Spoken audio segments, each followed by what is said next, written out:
मैं हूं शिल्पा सेठ। सबसे पहले मैं बिग न्यूज की पूरी टीम की ओर से अपने सभी दर्शकों से अपील करना चाहती हूं कि घर पर रहे, सुरक्षित रहे, बेवजह घरों से बाहर ना निकले। साथ ही कोरोना गाइडलाइन 2 गज की दूरी, मास्क की जरूरी का पालन अवश्य। वहीं वैश्विक महामारी की तीसरे स्टेज की तैयारी युद्ध स्तर पर जारी है, जहां खासमल स्थित सदर अस्पताल में 8 बेड वाले आईसीयू वार्ड का निर्माण किया गया, जिसका उद्घाटन राज्य के स्वास्थ्य मंत्री बन्ना गुप्ता ने फीता काट कर किया। इस उद्घाटन सत्र में मंत्री के साथ क्षेत्र के विधायक संजीव सरदार, पंचायत प्रतिनिधि समेत चिकित्सीय पदाधिकारी व कर्मचारी मौजूद रहे।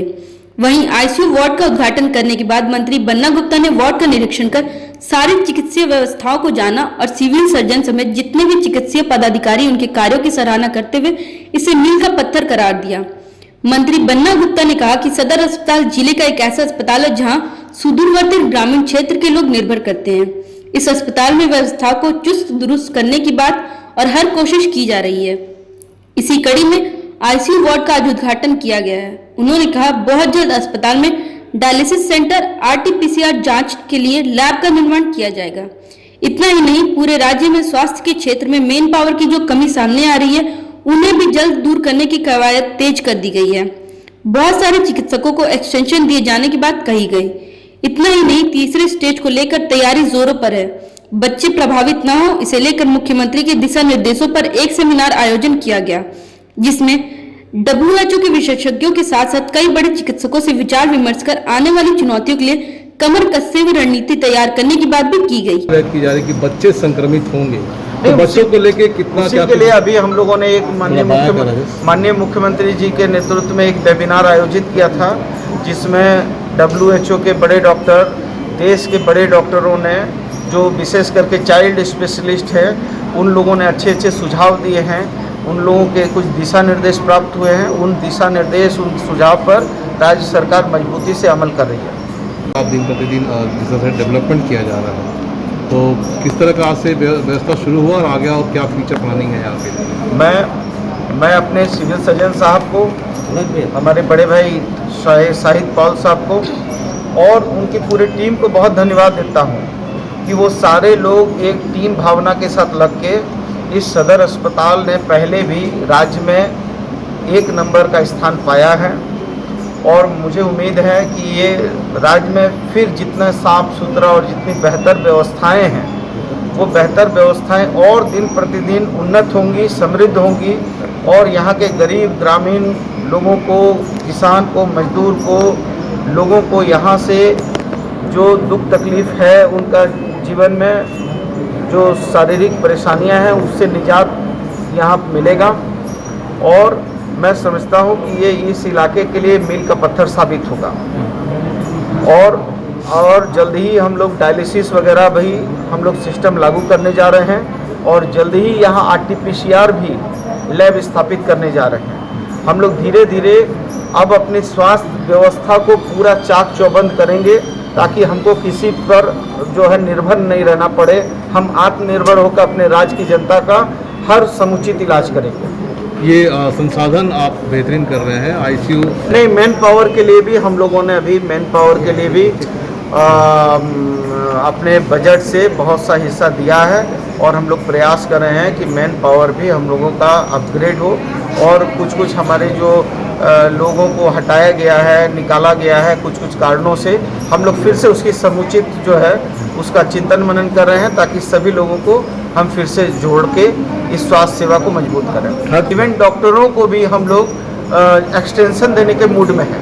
वहीं आउटसोर्स कर्मचारी ने कोविड-19 के प्रोत्साहन राशि की मांग को लेकर झारखंड चिकित्सा एवं जन स्वास्थ्य कर्मचारी संघ के बैनर तले एक ज्ञापन राज्य के स्वास्थ्य मंत्री बन्ना गुप्ता को सौंपा, जहां मंत्री ने उन्हें जल्द से जल्द इस मुद्दे पर विचार कर आगे निर्णय लेने की बात कही है। इस वैश्विक महामारी में पिछले दिनों सरकार के द्वारा स्वास्थ्य विभाग के नियमित एवं अनुबंध के तौर पर कार्यरत कर्मचारियों के लिए 1 माह की प्रोत्साहन राशि की घोषणा की गई थी, पर इस घोषणा में आउटसोर्स कर्मचारियों को वंचित रखा गया। वहीं आउटसोर्स कर्मचारियों ने झारखंड चिकित्सा एवं जन स्वास्थ्य कर्मचारी संघ के नेतृत्व में एक ज्ञापन स्वास्थ्य मंत्री को सौंपकर आउटसोर्स कर्मचारी को भी प्रोत्साहन राशि देने की श्रेणी में रखने का आग्रह किया है। जानकारी देते हुए संघ के जिला मंत्री रविंद्रनाथ ठाकुर ने कहा कि आउटसोर्स कर्मचारी भी अपनी जिम्मेदारियों का निर्वहन कर रहे हैं। ऐसे में उन्हें प्रोत्साहन राशि की श्रेणी में वंचित रखना बिल्कुल सही नहीं है, क्योंकि वे भी अपनी जान को खतरे में डालकर इस वैश्विक महामारी में कंधे से कंधा मिलाकर चल रहे हैं। उन्होंने बताया कि स्वास्थ्य मंत्री बन्ना गुप्ता ने जल्द ही इस मामले में उचित निर्णय लेने की बात कही है। ये है आज जो सरकार का एक पत्र निकला था, जिसमें जितने भी नियमित अनुबंध सभी कर्मियों के लिए 1 महीने के प्रोत्साहन राशि का व्यवस्था किया गया है, जो कोरोना में काम किए हैं, कोविड-19 में। लेकिन उसमें उस पत्र में आउटसोर्स कर्मियों को वंचित रख दिया गया। तो हमने पूरे माननीय मंत्री जी को एक ज्ञापन सौंप करके हमने उनसे अनुरोध किया है कि आउटसोर्स के कर्मी बहुत बढ़ चढ़कर कोरोना काल में मदद किए हैं, सेवा किए हैं, अतः उनको भी 1 महीना का प्रोत्साहन राशि दिया जाए। शहरी क्षेत्रों के साथ साथ ग्रामीण क्षेत्रों में भी टीकाकरण अभियान पर राज्य सरकार जोर दे रही है। इसी क्रम में परसोटी की सोपोडेरा जनता मैदान में शिविर लगाकर क्षेत्र के ग्रामीणों को टीका लगवाया गया, जिसकी मॉनिटरिंग प्रखंड विकास पदाधिकारी कर रहे थे। जहां शिविर में घूम घूमकर प्रखंड विकास पदाधिकारी ने ग्रामीणों को जागरूक किया, किसी भी भ्रांतियों में न पड़ने की सलाह दी, स्वयं जागरूक होते हुए और लोगों को भी जागरूक करने का आग्रह किया। जानकारी देते हुए प्रखंड विकास पदाधिकारी प्रवीण कुमार ने बताया कि ग्रामीण क्षेत्र में संक्रमण का खतरा कम हो, इसे लेकर हर कोशिशें की जा रही है। सुदूरवर्ती ग्रामीण क्षेत्रों में घूम घूमकर अस्थायी तौर पर टीकाकरण अभियान चलाया जा रहा है। उन्होंने कहा कि अब ग्रामीण भी जागरूक हो रहे हैं और टीका ले रहे हैं। इस काम में जनप्रतिनिधियों के योगदान की उन्होंने सराहना की। ग्रामीण क्षेत्रों में 100% टीकाकरण सुनिश्चित हो, इसे लेकर जनप्रतिनिधियों ने भी दमखम लगा दिया है। क्षेत्र के जिला परिषद उपाध्यक्ष राजकुमार सिंह जिला प्रशासन के साथ कंधे से कंधा मिलाकर टीकाकरण अभियान को सफल करने में लगे हुए हैं, जहां स्वयं टीकाकरण केंद्र जाकर लोगों को जागरूक करते हुए दिखाई दे रहे हैं। जानकारी देते हुए जिला परिषद उपाध्यक्ष राजकुमार सिंह ने कहा कि जो लोग भ्रांतियां फैला रहे हैं वे स्वयं टीका ले चुके हैं। टीके में किसी तरह की कोई परेशानी नहीं है, यह एक सुरक्षा कवच है। इस संक्रमण के लिए ऐसे में बहुत जरूरी है सभी आगे आए, स्वयं टीका लेते हुए जागरूक होते हुए और लोगों को भी जागरूक करें। बड़ी चुनौती है सर आपके समक्ष, आप प्रशासनिक पदाधिकारियों के समक्ष, प्रशासन के समक्ष, राज्य सरकार के समक्ष। तो ऐसे में इस चुनौती को स्वीकार करते हुए क्या कुछ पहल आपके द्वारा किया जा रहा है? अभियान की किस तरह से अभियान को चरणबद्ध तरीके से चलाया जा रहा है सर? देखिए, मैं कहूँगा कि जो भ्रांति रूपी बर्फ है वो धीरे धीरे पिघल रहा है और हमारा और जनप्रतिनिधि हमारे जितने भी हैं, पंचायत स्तर के, जिला परिषद स्तर के और समिति स्तर के, सभी लोगों के सहयोग से धीरे धीरे जो लोगों की हेजिटेंसी थी वो दूर हो रही है। आज आप यहाँ देख रहे हैं कि आदिवासी बहुल क्षेत्र है, यहाँ पे लोगों की थी समस्या। हमने जिला परिषद समिति और प्रमुख पंचायत के मुखिया ये सब की बैठक 10-10 पंचायत पे करके बुला के उनसे बात कर रहे हैं, उनकी समस्याओं को सुन रहे हैं, लोगों की क्या मन में है और उनकी बातों को दूर कर सुन के उनको दूर किया, जिससे आज देखिए कि लोग जुट रहे हैं वैक्सीन लेने के लिए।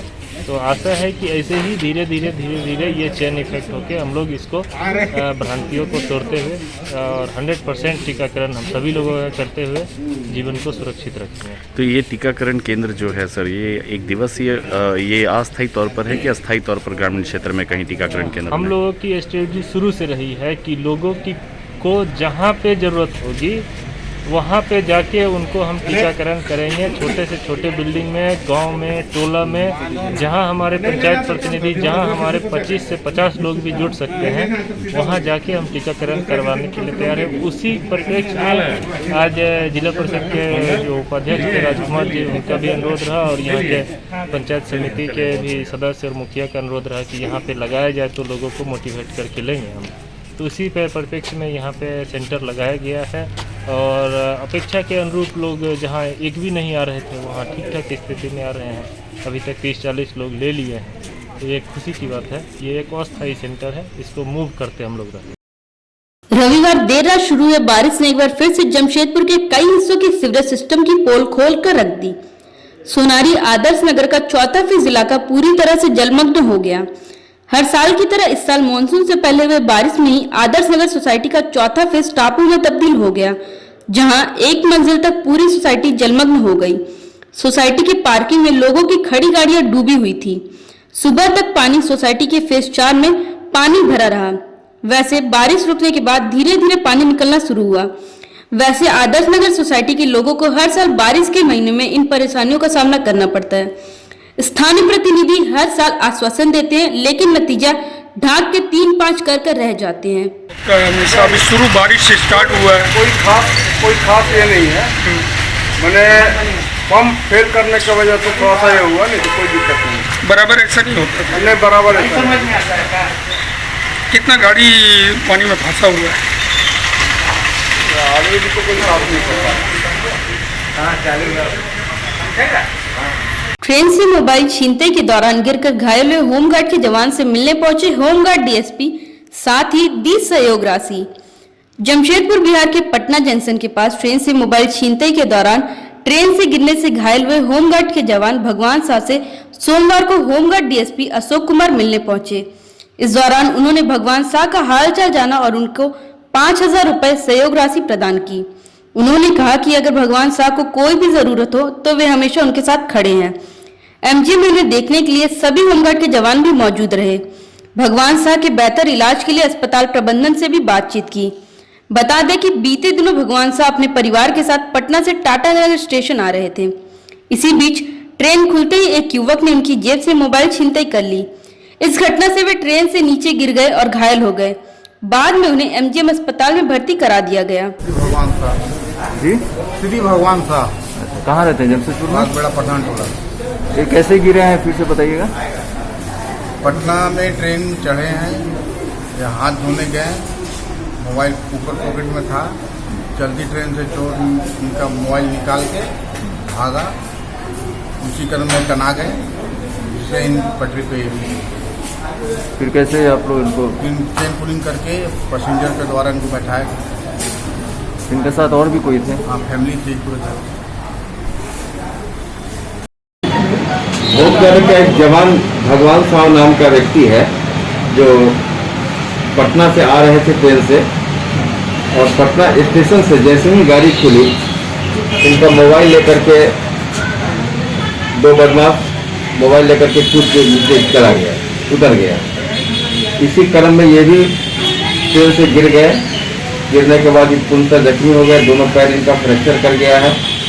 इसकी सूचना जब मुझे मिली कि एमजीएम अस्पताल में एडमिट है, हम एमजीएम अस्पताल में आए हैं उनको देखने के लिए, और सहानुभूतिपूर्वक सहयोग राशि के रूप में 5,000 रुपया इलाज हेतु दिए। सर आगे किस तरह की सहायता की जाएगी सर इनकी? आगे हम लोग और भी इनकी आर्थिक सहायता करेंगे, प्लस यहाँ जवान लोग हैं, इनकी देखरेख होगा, डॉक्टर साहब से मिलेंगे और मिल करके इनके अच्छे से अच्छे इलाज के लिए हम लोग बोलेंगे, ताकि इनका अच्छा इलाज हो सके, जल्दी स्वस्थ हो जाए। क्या नाम है उनका? भगवान साहब। फिलहाल के लिए इतना ही। मिलते हैं अगले अंक में। बिग न्यूज की पूरी टीम को दीजिए इजाजत। नमस्कार।